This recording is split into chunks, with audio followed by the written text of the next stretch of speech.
अस्सलाम वालेकुम।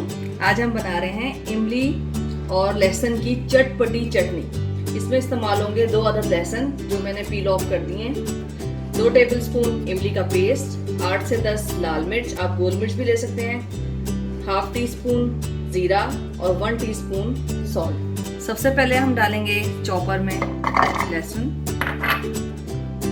इमली का पेस्ट, जीरा एंड सॉल्ट,